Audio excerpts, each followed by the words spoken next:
ప్రపంచ వారసత్వ దినోత్సవం గురించి చెప్పుకుందాం. నా చిన్నతనంలో ఉదయం పూట బడిలో భారతదేశం నా మాతృభూమి, సుసంపన్నమైన బహువిధమైన నా దేశ వారసత్వ సంపద నాకు గర్వకారణం, దీనికి అర్హత పొందడానికి నేను సర్వదా కృషి చేస్తాను అంటూ ప్రతిజ్ఞ చేసేవాళ్ళం. మన రాజ్యాంగం కూడా వారసత్వ పరిరక్షణ ప్రభుత్వాల బాధ్యతగా ఆదేశిక సూత్రాలలో నిర్దేశించింది. అందుకు అనుగుణంగా కేంద్ర రాష్ట్ర ప్రభుత్వాలు 1984 నుండి భారత ప్రభుత్వ సాంస్కృతిక శాఖ, రాష్ట్ర పురావస్తు శాఖలు ఏటా హెరిటేజ్ వీక్ పేరిట వారసత్వ సంపద విలువ, వాటి పరిరక్షణపై ప్రజల్లో అవగాహన కల్పిస్తున్నాయి. భౌగోళికంగా, సామాజికంగా, ఆర్థికంగా, సాంస్కృతికంగా, రాజకీయ పరంగా మనది వైవిధ్యభరితమైన సంస్కృతి అయినప్పటికీ మనందరికీ ఉమ్మడిగా ఒక ఘనమైన, గర్వించదగిన గొప్ప వారసత్వ చరిత్ర ఉందనే ఎరుకను అటు స్వచ్ఛంద సంస్థలు కల్పించడం ముదావాహం, అటు ప్రపంచవ్యాప్తంగా ఉన్న వారసత్వ కట్టడాలను గుర్తించి వాటికి అంతర్జాతీయ గుర్తింపునిచ్చేందుకు యునెస్కో ఆధ్వర్యంలో 1945లో వరల్డ్ హెరిటేజ్ కన్వెన్షన్ 1945లో ఏర్పడింది.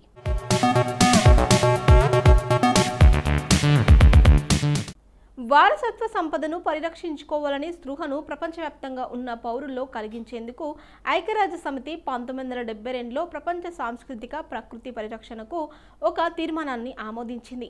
తర్వాత అంతర్జాతీయ వారసత్వ కట్టడాలు, స్థలాలు పరిరక్షణ సంస్థ 1982 ఏప్రిల్ 18న ఆఫ్రికాలోని ట్యునీషియాలో ఒక అంతర్జాతీయ సదస్సును నిర్వహించి ఐక్యరాజ్య సమితిలోని అన్ని సభ్య దేశాలు ఏప్రిల్ 18న ప్రపంచ వారసత్వ దినోత్సవం పేరుతో తమ తమ ప్రాంతాల్లోని చారిత్రక వారసత్వ కట్టడాలను పరిరక్షించేందుకు ముందడుగు వేయాలని తీర్మానించింది.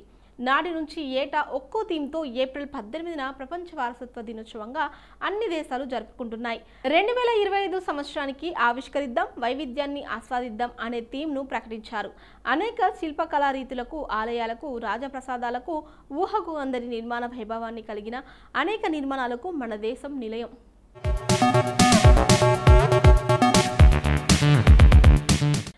అయితే విదేశీయుల దండయాత్రలు మూలంగా ఇందులో కొంత భాగం ధ్వంసం కాగా మరికొంత నాటి వలస పాలకుల చేత ఆ తర్వాతి రోజుల్లో కొందరు అక్రమార్కుల కారణంగా దేశం దాటిపోయింది. వారసత్వ పరిరక్షణ కోసం నాటి ప్రధాని ఇందిరాగాంధీ సంస్కృతి, సాంప్రదాయాలు, కళలు, సాహిత్యం, కట్టడాల సంరక్షణ కోసం రాజీవ్ గాంధీ చైర్మన్గా భారత జాతీయ కళా సాంస్కృతిక సంస్థ నెలకొల్పారు. ఈ క్రమంలో కొంత కృషి జరిగింది. అలా మొదలైన కృషి తర్వాతి రోజుల్లోనూ ఆయా ప్రభుత్వాల చొరవతో కొనసాగుతూ వచ్చింది. దీని మూలంగా నాడు మొదలైన ఈ ప్రయత్నంలో భాగంగా నేటి వరకు ప్రపంచవ్యాప్తంగా 1154 వరల్డ్ హెరిటేజ్ మాన్యుమెంట్స్ సైట్స్ విశిష్ట గుర్తింపును పొందాయి. వీటిలో 897 కల్చరల్, 218 నేచురల్, 39 మిక్సింగ్ విభాగాలకు చెందినవి. వీటిలో ఎక్కువగా ఐరోపా, ఉత్తర అమెరికాలో ఉన్నాయి. ఈ జాబితాలో 58 ప్రపంచ స్థాయి వారసత్వ కట్టడాల్లో ఇటలీ మొదటి స్థానంలో ఉండగా చైనా 56వ స్థానం, జర్మనీ 51వ స్థానం, ఫ్రాన్స్ 48వ స్థానం, స్వీడన్ 49వ స్థానం, భారత్ 40 తర్వాతి స్థానాలను ఆక్రమించాయి.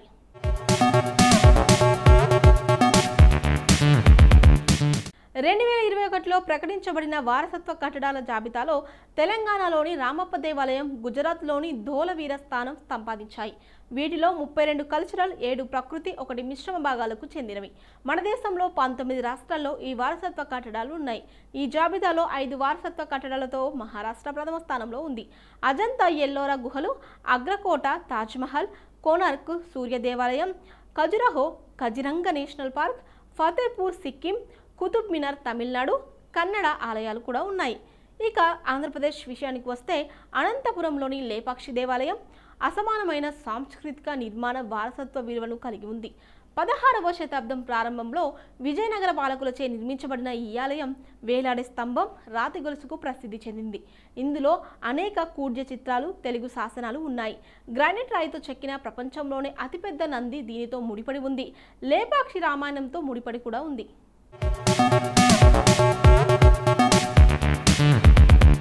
కడప జిల్లాలోని ఒంటిమిట్టలో ఉన్న ఆలయం 3 గోపురాలతో గంభీరమైన నిర్మాణం.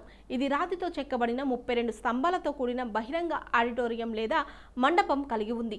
విజయనగర సామ్రాజ్య కాలంలో నిర్మించబడిన ఈ ఆలయం తెలుగులో మహాభాగవతం రాసిన బొమ్మెర పోతనతో సహా అనేక మంది కవులను ఆకర్షించింది.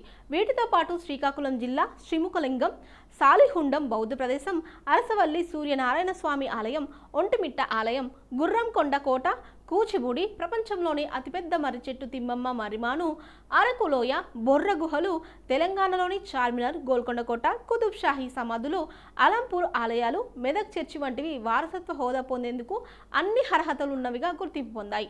తెలుగు రాష్ట్రాల్లో 1960 నుంచి పురావస్తు స్థలాలు, కట్టడాల పరిరక్షణ చట్టం అమల్లో అవుతుంది. వారసత్వ సంపద కాపాడుటకు దేవాదాయ ధర్మ శాఖ, పురావస్తు శాఖ, పలు నిఘా సంస్థలు మరింత కట్టుదిట్టమైన చర్యలు చేపట్టాలి.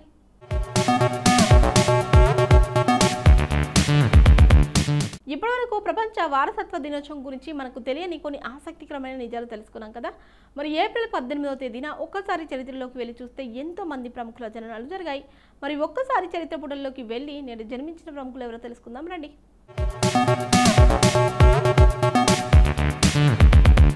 కేఎల్ రాహుల్ కర్ణాటక రాష్ట్రానికి చెందిన ప్రముఖ క్రికెటర్, క్రీడాకారుడు. ఇతడు ఎక్కువగా బ్యాటింగ్, అప్పుడప్పుడు వికెట్ కీపింగ్ చేస్తాడు. రాహుల్ 19 సంవత్సరాల చిన్నవారి 2010 క్రికెట్ ప్రపంచ కప్లో భారతదేశం తరపున పాల్గొన్నాడు. ఇండియన్ ప్రీమియర్ లీగ్లో 2013లో రాయల్ ఛాలెంజర్స్ బెంగళూరు తరపున ఆడాడు. ఆ తర్వాత 2014లో సన్ రైజర్స్ హైదరాబాద్ తరపున పాల్గొన్నాడు. కేఎల్ రాహుల్ ఏప్రిల్ 18, 1992న మంగళూరులో జన్మించాడు. భారత్, ఆస్ట్రేలియా మధ్య 2023 సెప్టెంబర్ 22 నుంచి 27 వరకు 3 వన్డేల సిరీస్ జరగనుంది. తొలి 2 వన్డేలకు కేఎల్ రాహుల్ కెప్టెన్గా బీసీసీఐ నియమించింది. రాహుల్ 2010 నుంచి 2011 సీజన్లో మొదటిగా తన కెరీర్ను ప్రారంభించాడు.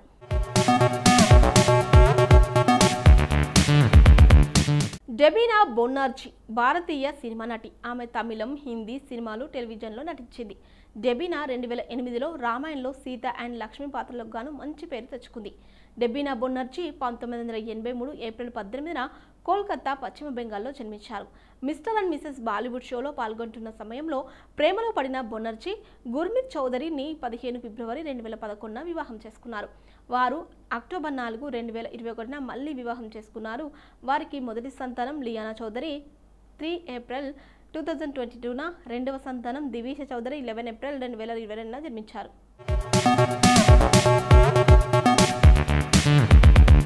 పూనం తిల్లన్ భారతీయ నటి, రాజకీయవేత్త. ఆమె Eve's Weekly Miss Young India 1978 విజేత.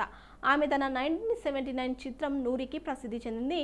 Red Rose, Dard, Romance, Sohni Mahiwal, Teri Meherbaniyan, Samundar, Saverewali, Gadi, Karma, నామ్ మలామాల్ వంటివి ఆమె నటించిన విజయవంతమైన చిత్రాల్లో నటించారు. 2001లో విడుదలైన ఈ చిత్రం ఇష్టం సినిమాతో ఆమె తెలుగు ప్రేక్షకులకు పరిచయమైంది. 2009లో హిందీ బిగ్ బాస్లో ఆమె పాల్గొన్నది.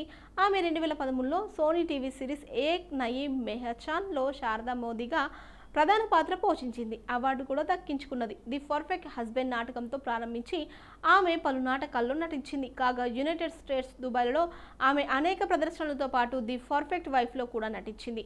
నటిగానే కాకుండా ఆమె సామాజిక కార్యకర్తగా, రాజకీయవేత్తగా ఎదిగింది. మాదక ద్రవ్యాలు, ఎయిడ్స్, కుటుంబ నియంత్రణ, అవయవదానం వంటి సామాజిక అంశాలపై ప్రజల్లో అవగాహన కల్పించడంలో ఆమె చాలా చురుగ్గా పాల్గొంది. ఆమె ఉత్తరప్రదేశ్లోని కాన్పూర్లో ఏప్రిల్ 18, 1962న జన్మించింది.